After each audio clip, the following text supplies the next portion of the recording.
The Renters' Rights Act introduced very complicated rules about rent in advance.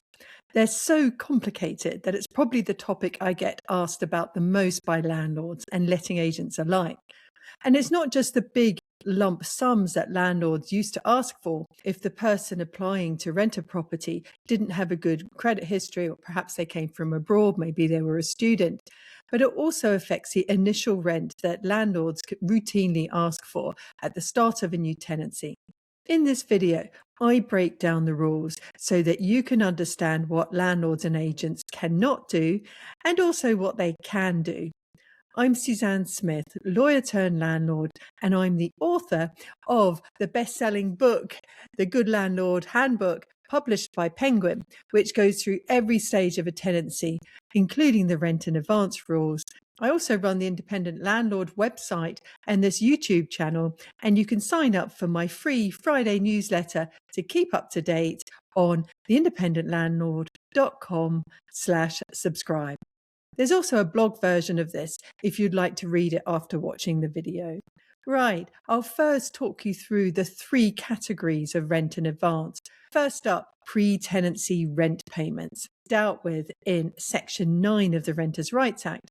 And this covers rent paid or accepted before a tenancy is entered into. And entered into means signed by all parties and binding. For instance, a lump sum that someone pays before a landlord signs a tenancy agreement. The landlord might ask them to do it if they don't have a good credit history and don't have a guarantor. And it's also a breach of the Tenant Fees Act for a landlord or letting agent to ask, encourage, or even accept an unsolicited payment of rent from a relevant person directly or via a third party before the agreement's entered into.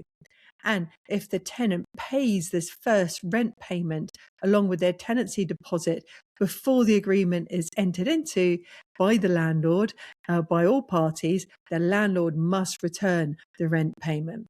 However, there is an exception for local authorities. They can pay the landlord rent in advance in order to facilitate a let to somebody who's homeless, and they can do that before the applicant signs. And they are also allowed to pay an additional lump sum payment of rent, say, for instance, every 6 months. And the government guidance makes that very clear. And there's a technical reason for this, why they're not excluded. It's because they're not a relevant person. And you can find out more about that in my blog post if you're interested. If a landlord or agent breaks these rules, the local authority can impose a civil penalty of up to £5,000 for the first prohibited payment, rising to £30,000 if there's another breach within 5 years. And this is as an alternative to prosecution. Right, we'll now turn into the other two species of rent in advance, which are dealt with in Section 8. And these do not fall under the Tenant Fees Act. They both involve rent that is payable after the tenancy is entered into. The first one is the initial rent payment.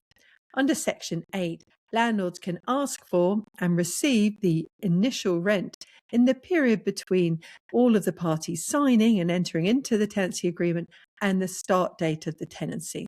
This is called the permitted pre-tenancy period. The maximum rent that can be legally due in this period is 1 calendar month, assuming that the rent period is 1 calendar month. And this means that landlords and letting agents can ask for and receive the initial rent from the tenant during the permitted pre-tenancy payment, so long as the initial rent is for no more than 1 calendar month. However, if a clause in a tenancy agreement says that the rent payable in this period is more than a calendar month, this is quite tricky because often tenants legitimately want to change the rent payment date. They don't necessarily want it to be on the monthly anniversary of the date that they moved into the property. And so if they moved into the property on the 15th and they get paid on the 25th, they might not want to pay the rent until the 27th or even the 1st of the month. And that is still possible to do, but it is quite complicated and there will need to be 2 different rent payments. But what it seems to be that most people are doing is that they're asking for that first calendar month, and then once the agreement is up and running, then they have a little payment to bring it up to the date of the rent payment that they're wanting, say the 1st of the month. And people also ask me if they can refuse to hand over the keys if somebody doesn't pay this initial rent. Well, most tenancy agreements will have a clause saying something like, you shall have no right to occupy the property until payment of the tenancy deposit and the initial rent payment have been made in full. And there is a bit of a techie legal answer that these sorts of clauses might be seen as what's called a condition precedent. It'll be interesting to see how the courts interpret these clauses. And then this brings me to the final category, rent in advance after the tenancy is entered into. Any clause in new assured periodic tenancy agreements signed after the 1st of May 2026 that require a tenant to pay rent before the start of a rent period to which it relates is unenforceable. So this Section 8 of the Renters' Rights Act states that any terms in a tenancy agreement that provide for the payment of rent in advance, other than this initial rent that we've just been through, have no effect. So let me give you an example. If the tenancy agreement says that the tenant must pay 6 months' rent on the first day of the tenancy, that clause is now null and void. And this is because rent periods can't be for longer than 1 month, and landlords cannot legally make tenants pay rent for multiple rent periods at a time under an assured periodic tenancy agreement. A landlord may accept rent in advance during a tenancy if the tenant voluntarily wishes to pay it before it's due. For instance, you might get a student who wants to pay by the term or by the quarter.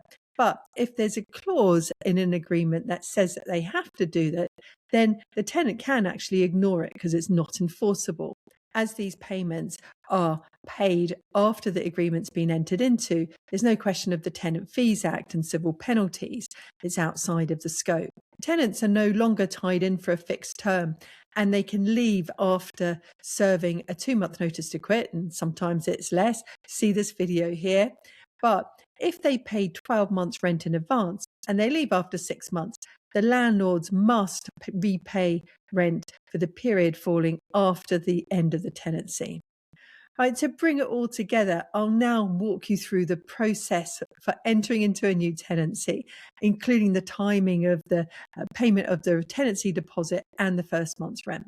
So, first of all, the applicant pays a holding deposit of 1 week's rent and agrees to apply it to the first month's rent should they pass referencing. The next is tenant referencing, and the tenant passes and the landlord agrees to let the property to the applicant. The tenant signs the tenancy agreement. The landlord then signs the tenancy agreement, or the letting agent on their behalf. The tenant pays the tenancy deposit. Then they can pay it before the landlord signs, but it's usual to wait until after both parties sign. The tenancy agreement has now been entered into. So this is the permitted pre-tenancy period that I mentioned, where landlords can ask tenants to pay the initial rent of up to 1 month's rent. So the tenant pays the initial rent, less any holding deposit paid. And as I said, it can't be for more than 1 calendar month's rent. The tenant then moves into the property on the first day of the tenancy. The tenant can voluntarily pay rent in advance once the agreement is entered into. But as I said, any clause that says they must do it is null and void. Now, let me summarize it in very straightforward terms. What can landlords do? Landlords can accept up to 1 month's rent in the period between signing and the start of the tenancy. Landlords can accept rent in advance after the tenancy starts. For instance, if their tenant wants to pay a lump sum to help their cash flow, they just can't make them do it. And what landlords cannot do now, they can't ask for or accept any rent payments before the tenancy is entered into, unless it's paid by a local authority. And if the tenant sends it to them, they must return it. Any terms in an assured periodic tenancy that are entered into after the 1st of May 2026 that say that rent is payable in advance are null and void. And so landlords cannot insist that tenants pay in advance. If a tenant pays rent in advance voluntarily after signing, but leaves before the rent is used up, the landlord cannot refuse to return it. Now, these rules are complicated, and I'm sure they'll end up being argued about in court. And I think that if there are any whiz-bang ideas to get around the Rent in Advance ban and the Tenant Fees Act for payments before the agreement's entered into, are highly risky. There's so much to take in about the Renters' Rights Act, as it does regulate every stage of the tenancy, and it makes changes to the way we run our businesses.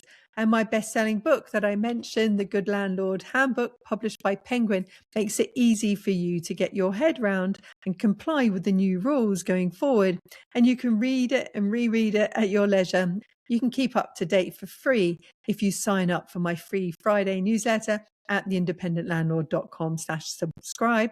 If you have any questions, you can ask me them at my twice monthly live streams in my membership, the Independent Landlord Hub. And it has lots of templates, including APTs, checklists, and courses. Come and join us, and see you soon, hopefully in the Hub.